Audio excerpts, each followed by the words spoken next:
এখন পড়ছি প্রতুল চন্দ্রগুপ্তের লেখা ইতিহাসের গল্পের পঞ্চদশ অধ্যায়।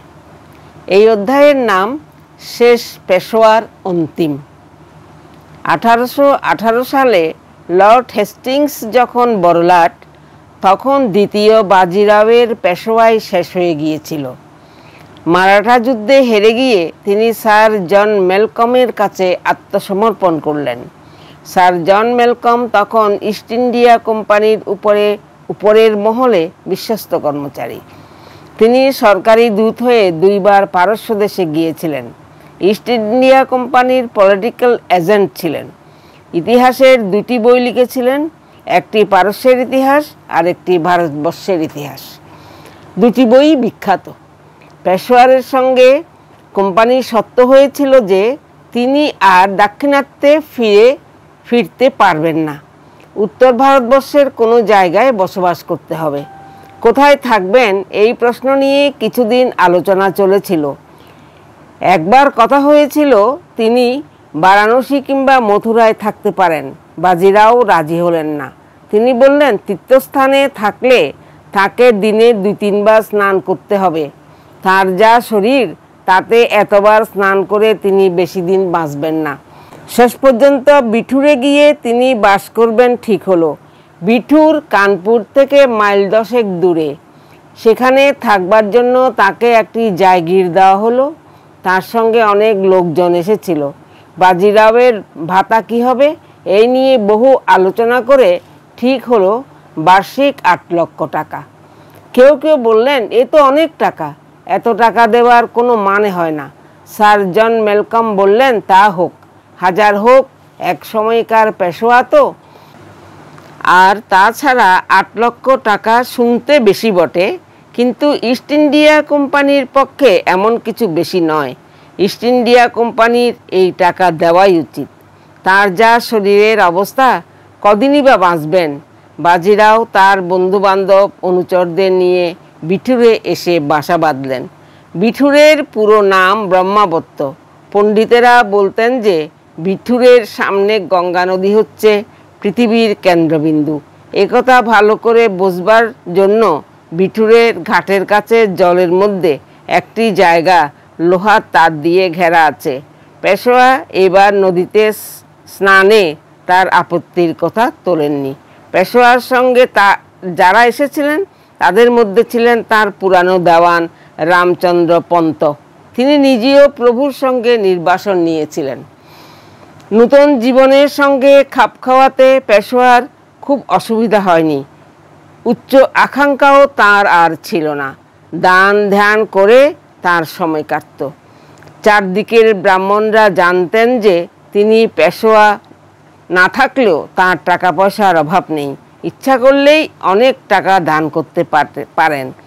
ইংরেজরাও হয়তো চেয়েছিলেন যে এই সময় নিয়ে পেশোয়া তার আগের জীবন ভুলে থাকতে পারবেন।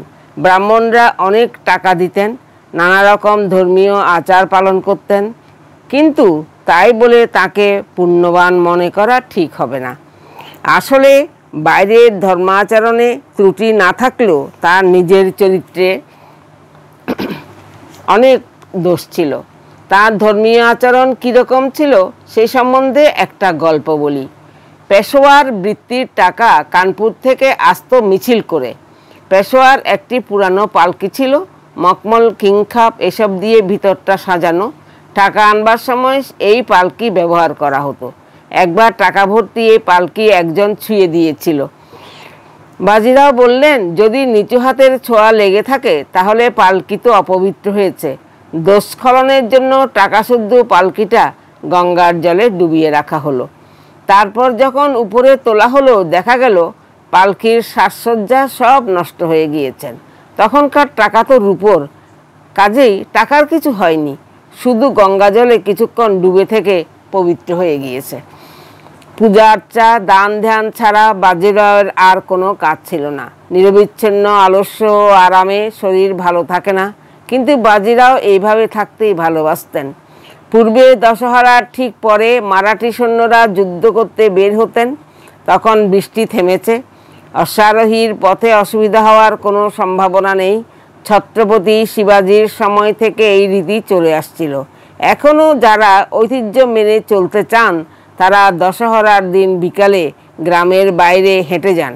পুনের কাছে দেখেছি এরকম ছোট ছোট গাছ আছে, সেই গাছের পাতা ছিঁড়ে আনতে হয়। তার অর্থ শত্রু দেশ থেকে সোনা জয় করে আনা হলো। বাজিরাও আস্তে আস্তে এই প্রথা ছেড়ে দিলেন। এমনকি ঘোড়াও চড়তেন না, কোথাও যেতে হলে পালকি ব্যবহার করতেন। বাজিরাওয়ের শরীর যখন ভেঙে পড়েছে তখন কমিশনারের হুকুমে তার জিনিসপত্রের একটা ফর্দ করা হলো। ঠিক হলো পেশোয়ার মৃত্যুর সঙ্গে সঙ্গে তার প্রাসাদের যে অংশে ধনরত্ন রাখা হয় সেই অংশ বন্ধ করে রাখতে হবে, সেই সঙ্গে করা পাহারার ব্যবস্থা। তার সম্পত্তি মৃত্যুর পর তার উত্তরাধিকারীদের বিতরণ করা হবে, এই তার নিজের সম্পত্তি। পরের বছর বাজিরাওয়ের পক্ষাঘাতের আক্রমণ হলো, কিন্তু ক্রমে তিনি অনেকটা সেরে উঠলেন। 6 বছর পরে 1847 সালে কমিশনার সরকারকে জানালেন বাজিরাওয়ের বয়স যখন 73 বছর পূর্ণ, খুব দুর্বল দৃষ্টিশক্তি গিয়েছে, তবু আরও প্রায় 4 বছর তিনি বেঁচে ছিলেন। 1851 সালের জানুয়ারি মাসের শেষের দিকে তিনি খুব অসুস্থ হয়ে পড়লেন। কানপুর থেকে 2 জন ইংরেজ ডাক্তার তাকে দেখতে এলেন। তারা পরীক্ষা করে বললেন বাজিরাওয়ের অবস্থা খুব খারাপ, তবে ঠিকমতো চিকিৎসায় তিনি এবারও বেঁচে যেতে পারেন। সেই রাত্রে মনে হলো বাজিরাওয়ের অন্তিম সময় উপস্থিত। কানপুর থেকে কমিশনার এলেন। তার মনে হয়েছিল তখনই বিপদের আশঙ্কা নেই। তিনি ঠিক বুঝতে পারেননি পরদিন 28 জানুয়ারি সকালে বাজিরাও শেষ নিঃশ্বাস ত্যাগ করলেন। ভারতবর্ষের ইতিহাসে একটি বিশেষ অধ্যায় শেষ হয়ে গেল। মিঠুরে শেষ পেশোয়ার জন্য যে ব্যবস্থা ছিল তাড়াতাড়ি তা গুটিয়ে ফেলা হলো। অল্পদিন পরে বিঠুর খালি হতে আরম্ভ করলো। বাজিরাওয়ের কোনো পুত্র সন্তান ছিল না, তাই 2 দত্তক পুত্র নিয়েছিলেন, ধন্দুপন্ত নানা সাহেব ও দাদা সাহেব। নানা সাহেব আশা করেছিলেন তাকে সরকার কিছু ভাতা দিতে পারেন, সে আশা সফল হয়নি। পেশোয়ারকে যখন ভাতা দেওয়ার সিদ্ধান্ত হয়েছিল তখন সবাই ভেবেছিল তিনি বেশি দিন বাঁচবেন না, কিন্তু শত্রুর মুখে ছাই দিয়ে তিনি আরও 35 বছর বেঁচেছিলেন। ইস্ট ইন্ডিয়া কোম্পানির কর্তারা ভাবতে শুরু করলেন এত বেশি টাকা বৃত্তি দেওয়াই ভুল হয়েছিল, কিন্তু কেউ কেউ মনে করতে লাগলেন তিনি যে এতদিন বেঁচে আছেন সেও যেন স্যার জন ম্যালকমের দোষ। অনেক দিন না বাঁচলে কোম্পানির এত টাকা খরচ হতো না। বাজিরাওয়ের খবরদারি করবার জন্য কমিশনার পদের সৃষ্টি করা হয়েছিল। প্রথম কমিশনার ছিলেন স্যার জন লো। মারাঠা যুদ্ধের সময় বাজিরাওয়ের সঙ্গে তার পরিচয় হয়েছিল। প্রথম কমিশনারের কাজ কঠিন ছিল, কিন্তু অনেকটা তার জন্যই বাজিরাওয়ের বন্দিদশা মানিয়ে নেওয়া সহজ হয়েছিল। স্বাস্থ্য ভেঙে পড়েছে, এই কারণে স্যার জন লো ছুটি নিয়ে দেশের বাইরে চলে গিয়েছিলেন। প্রথমে গিয়েছিলেন সেন্ট হেলেনা দ্বীপে। সেখানে কিছুকাল আগে নেপোলিয়ানকে বন্দি করে রাখা হয়েছিল। সেখানে তিনি নেপোলিয়ানের খবরদারি করতেন। তার নামও ছিল লো, স্যার হাডসন লো। তাকে নেপোলিয়ান একদম পছন্দ করতেন না। তিনি এলেই তাকে বলে পাঠানো হলো এখন দেখা হবে না, সম্রাট স্নানের ঘরে আছেন। জন লোর সঙ্গে পেশোয়ার সম্পর্ক অবশ্য এইরকম ছিল না। লো ছুটি থেকে ফিরে এসে জয়পুর রেসিডেন্ট হয়ে বদলি হয়ে এলেন। পরে আরও দুজন কমিশনার আসেন। তারও পরে জেমস ম্যানসন বিঠুরের কাজের ভার নেন। বাজিরাওয়ের মৃত্যু পর্যন্ত তিনি বিঠুরের কমিশনার ছিলেন। ম্যানসনের মনে হয়েছিল বাজিরাওয়ের দিন ফুরিয়ে এসেছে। বাজিরাওয়ের মৃত্যুর পরে তাঁর দত্তপুত্র বৃত্তির জন্য আবেদন করেন, কিন্তু তা গ্রাহ্য হয় না। ভাবখানা এই যে অনেক দেওয়া হয়েছে আর নয়। তবে বিঠুরের জায়গায় নানা সাহেবকে থাকতে দেওয়া হয়েছিল। সেখানে তার প্রাসাদের শুধু ধ্বংসাবশেষ এখনও আছে। সিপাহী যুদ্ধের সময় বিঠুরে ইংরেজ সৈন্যের সঙ্গে নানা সাহেবের যুদ্ধ হয়েছিল। ইংরেজ সৈন্যরা কামানের গোলায় বাজিরাওয়ের প্রাসাদ চূর্ণ হয়ে গিয়েছিল। 20-21 বছর আগে বিঠুরে গিয়ে দেখেছি অনেকটা জায়গা ভাঙা ইটের স্তূপ। সেখানে কিছু কিছু জায়গায় চাষ হয়েছে, বাকিটা জঙ্গল। এরকম জায়গা সাপের খুব প্রিয়। সাপের জন্য গ্রামের লোক সেখানে ঢুকতে সাহস পায় না। একটু দূরে রামচন্দ্র পন্থের বাড়ি। গ্রামের লোকেরা বলছিল বাড়িটা ভুতুড়ে। আমি দেখলুম বাড়িটা এখন মেরামত হচ্ছে, সেখানে স্কুল বসবে। নদীর ধারে এক সারি শিব মন্দির, দেখলে বাংলাদেশের মন্দির বলে মনে হয়।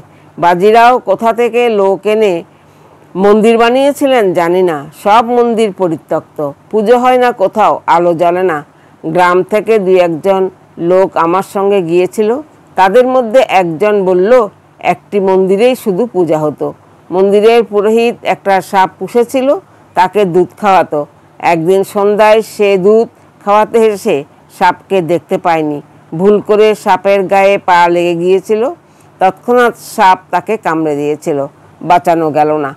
এই বলে লোকটা আমার দিকে তাকিয়ে বলল, সাহেব, তুমি কিন্তু কখনো সাপ পুষো না। যতই পোষ মানুক না কেন, একদিন না একদিন সে তোমাকে কাটবেই। এখন পড়ব 16 অধ্যায়। নানা রকম নানা সাহেব। সিপাহী যুদ্ধ শেষ হয়ে গিয়েছিল 1858 সালের ডিসেম্বর মাস। তখন নানা সাহেব, তার ভাই বালা সাহেব, অযোধ্যার বেগম হজরত মহল ও আরও কয়েকজন নেতা নানা জায়গায় পালিয়ে বেড়াচ্ছিলেন। ইস্ট ইন্ডিয়া কোম্পানির প্রধান সেনাপতি ক্লাইভের সৈন্যরা রাপ্তি নদীর কাছে নানা সাহেবকে তাড়িয়ে নিয়ে এলেন। ইচ্ছা ছিল ধরে নিয়ে আসবেন, কিন্তু কোম্পানির সৈন্যের তাড়া খেয়ে নানা সাহেব, তার সঙ্গীরা ও কয়েক হাজার লোক নেপালে ঢুকে পড়লেন। নানা সাহেবের সঙ্গে 8টি হাতি ধনরত্নে বোঝাই। নেপালে ঢুকে যাওয়ার পর নানার কি হলো বলা খুব মুশকিল। নেপালের মন্ত্রী রানা রঙ্গবাহাদুর নাকি নানাকে বললেন, তোমাকে আমি ধরিয়ে দেব না, কিন্তু তোমার স্ত্রী কাশীবাইকে ও যা গয়নাগাটি এনেছো সব আমার কাছে রেখে যেতে হবে। নানা সাহেব প্রথমটা ইতস্তত করেছিলেন, তারপর দেখলেন তার রাজি হওয়া ছাড়া আর কোনো উপায় নেই। নানা সাহেব যত ধনরত্ন গয়না ইত্যাদি নিয়ে এসেছিলেন, তার মধ্যে সবচেয়ে দামি ও বিখ্যাত ছিল নওলেকাহার। খুব দামি হিরে, মণি, মুক্ত, পান্না এসব দিয়ে তৈরি। তার বদলে রানী কাশীবাইকে একটা বাড়ি তৈরি করিয়ে দিলেন, কিছু সম্পত্তিও দিয়েছিলেন। বছরখানেক আর বিশেষ কিছু শোনা যায়নি। নেপালের তরাই অঞ্চলে খুব ম্যালেরিয়া। ইংরেজরা খবর পেতে লাগলেন নানা সাহেবের ভাই বালা সাহেব ম্যালেরিয়া জ্বরে ভুগে মারা গেছেন। তার মাসখানিকের মধ্যে নানা সাহেবও গত হয়েছেন। এই রকম হওয়া অসম্ভব ছিল না। ব্যাপারটা কিন্তু অত সহজে মিটল না। মাঝে মাঝে খবর আসতে লাগলো নানা সাহেব অথবা নানা সাহেবের মতো একটি লোককে নেপালের এখানে সেখানে দেখা যাচ্ছে। নানা রকম খবর। কেউ বলছে নানা সাহেবের তখন খুব দুরবস্থা, সঙ্গে মাত্র একটি লোক। কেউ বলছে নানা সাহেবকে দেখলাম সঙ্গে 30-40 জন গেরুয়া পরা লোক। তারা কিন্তু আসলে সন্ন্যাসী নাও হতে পারে। আর একজন বলছিলেন যে নানা সাহেবকে দেখেছে সঙ্গে কয়েক হাজার লোক, কয়েকটি হাতি আর 30টা কামান। আর একজন বলেছিল লোকটা খুব দান ধ্যান করেন, দিনে কয়েকবার পুজো আর্চা করেন, তার পুজোর বাসন সোনা আর রূপো দিয়ে তৈরি। এই সব গল্প কতটা সত্যি কতটা মিথ্যে বুঝে ওঠা মুশকিল। নেপালের রানা জঙ্গবাহাদুর প্রথম বলতেন নানা সাহেব বেঁচে নেই, পরে তারও মত বদলে গেল। তিনি ইংরেজদের বলে পাঠালেন যে নানার ভাই যে মারা গিয়েছেন তাতে তার কোনো সন্দেহ নেই, কিন্তু নানা সম্বন্ধে তিনি জানেন না কি হয়েছে। হয়তো বেঁচে আছেন, অন্য কোথাও চলে গিয়েছেন। 1862 সাল থেকে নানা রকম গোলমেলে খবর শোনা যেতে লাগলো। হরজি ব্রহ্মচারী নামে একজন করাচিতে ধরা পড়লেন। তিনি তার এক বন্ধু, নাম ব্রজদাস। কারো কারো ধারণা হলো হরজি ব্রহ্মচারী আর কেউ নন, নানা সাহেব স্বয়ং ছদ্মবেশে ঘুরছিলেন। হরজি ব্রহ্মচারীর শরীরের অবস্থা খুব খারাপ। তাকে জাহাজে করে কলকাতায় নিয়ে এসে মেডিকেল কলেজে ভর্তি করা হলো।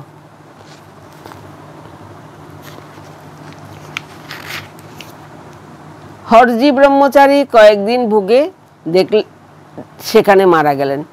এটা যে ইংরেজ পুলিশের মারাত্মক ভুল এ বিষয়ে সন্দেহ নেই। পরে জানা গেল হরজি ব্রহ্মচারী ধর্মীয় বই লিখতেন। হরজি ব্রহ্মচারীর বন্ধু ছাড়া পেয়ে গেলেন। এরপরের যে ঘটনা ঘটল সে আরও বেশি চমকপ্রদ। আজমিরে আবার আরেক নানা সাহেব ধরা পড়লেন। সেখানকার ডেপুটি কমিশনার মেজর ডেভিডসন সাহেবের কাছে খবর এলো যে নানা সাহেব আজমিরে এসে আশ্রয় নিয়েছেন। তার সঙ্গে কয়েকদিন আগ পর্যন্ত 1000 সৈন্য ছিল, তারা অন্যত্র চলে গিয়েছে। আজমির থেকে একটি লোককে নানা মনে করে ধরে নিয়ে আসা হলো। নানা সাহেবকে গ্রেপ্তার করবার জন্য যেই হুলিয়া বের করা হয়েছিল তার সঙ্গে লোকটার চেহারা মিলিয়ে নিয়ে ডেভিডসন ও আজমিরের সিভিল সার্জন দুজনেরই বিশ্বাস হলো যে এই ব্যক্তি নানা সাহেব না হয়ে যায় না।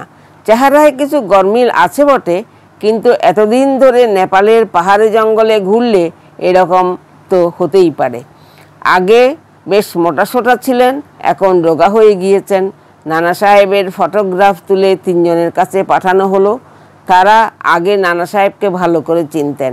একজন বললেন বারাণসীর ডক্টর চিক, আর 2 জন হলেন মিরাট ও ফৈজাবাদের সামরিক কর্মচারী। ডক্টর চিক নানা সাহেবকে অনেকবার দেখেছেন। তিনি ফটোগ্রাফ দেখে বললেন এই কখনো নানা সাহেব হতে পারে না। তারপর বন্দিকে যখন কানপুরে নিয়ে আসা হলো তখন বললেন এর গলার স্বর আলাদা, নানার চেয়ে গায়ের রং কালো এবং নানার তখন যে বয়স হওয়া উচিত ছিল এর বয়স তার চেয়ে 15 বছর বেশি। কানপুরের আগেরকার সিভিল সার্জন নানা সাহেবকে এক সময় চিকিৎসা করেছিলেন। তিনি বললেন নানার সঙ্গে ওর চেহারার কিছু মিল থাকতে পারে, কিন্তু এই লোক নানা সাহেব নন। খবরের কাগজে কিছুদিন উত্তেজিত আলোচনা চলবার পর ব্যাপারটা চাপা পড়ে গেল। আবার শোনা গেল মেবারে একজন নানা সাহেবকে পাওয়া গিয়েছে। কিছুদিন পরে শোনা গেল কানপুরে, সেখানে তিনি নাকি সিন্ধিয়ার সঙ্গে দেখা করতে এসেছিলেন। সিন্ধিয়া তাকে নিজের প্রাসাদে নিয়ে এলেন। তার সঙ্গে কথা বলে সিন্ধিয়ার বিশ্বাস হলো তিনি নানা সাহেব। তিনি তাকে ইংরেজদের হাতে ধরিয়ে দিলেন। আবার কানপুর নিয়ে এসে নানাকে পরীক্ষা করা হলো।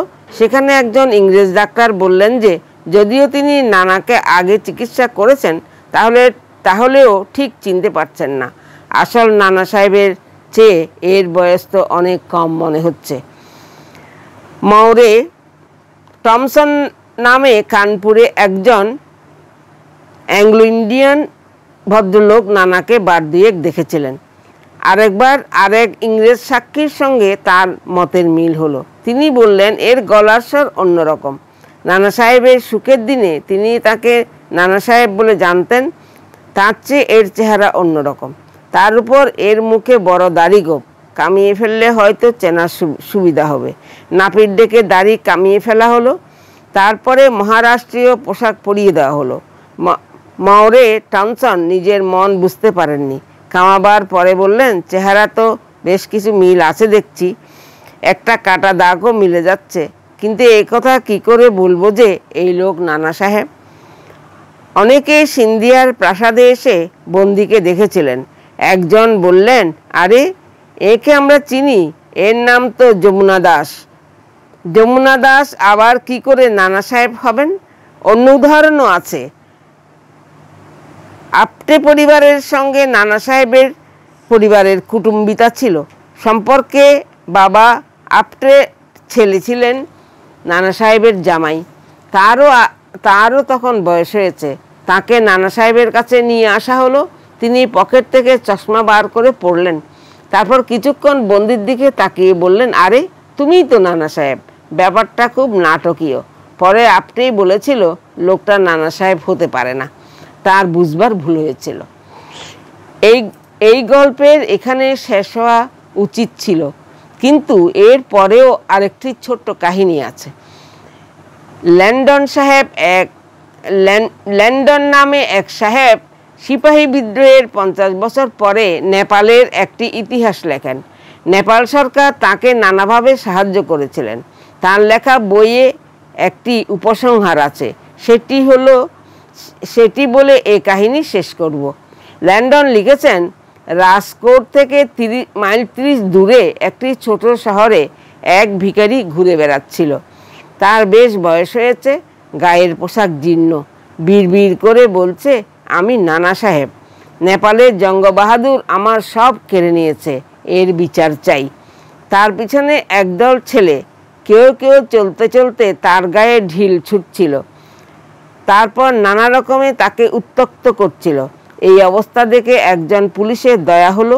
ছেলেদের অত্যাচার আরও বাড়তে পারে এই মনে করে তাকে রাত্রের মতো গারদখানায় রেখে দেওয়া হলো।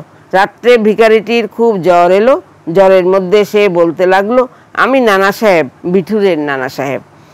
1857-58 সালে যেসব ঘটনা সিপাহী বিদ্রোহের সময় হয়েছিল তার টুকরো টুকরো বিবরণ সেই জ্বরের ঝোঁকে বলতে লাগলো। এই যদি সত্যি নানা সাহেব হয়, এ কথা ভেবে প্রহরীরা তাদের উপরওয়ালাকে ডেকে নিয়ে এলো। উপরওয়ালা একজন অল্প বয়সী ইংরেজ। তিনি কিছুক্ষণ দাঁড়িয়ে ভিখারির কথাবার্তা শুনতে লাগলেন। শুনে বিশ্বাস হলো এতদিন পরে সত্যিকারের নানা সাহেব ধরা পড়লেন। কলকাতার ভারত সরকারের কাছে টেলিগ্রাম করা হলো। কর্মচারীটির মনে অনেক আশা, পুরস্কারের খ্যাতি, চাকরির উন্নতি। কলকাতায় পাঠানো টেলিগ্রাম ছিল, নানা সাহেবকে গ্রেপ্তার করেছে, এখন কি করব? পরদিন টেলিগ্রামে যে জবাব এলো তাতে তিনি মুষড়ে পড়লেন। জবাবে লেখা, তাকে ছেড়ে দাও। এই হচ্ছে নানা সাহেব সম্বন্ধে বোধহয় শেষ কাহিনী। সরকার অনেক দিন থেকেই নানা সাহেবের গ্রেপ্তারের ভুল খবরে তিতিবিরক্ত হয়ে উঠেছিলেন। নানা সাহেব সম্বন্ধে অনেক ভুল খবর পেতে পেতে এক উঁচুতলার কর্মচারী বলেছিলেন, ইচ্ছা হয় নানা সাহেবের হাতে সব ছেড়ে দিয়ে এদেশ থেকে চলে যাই।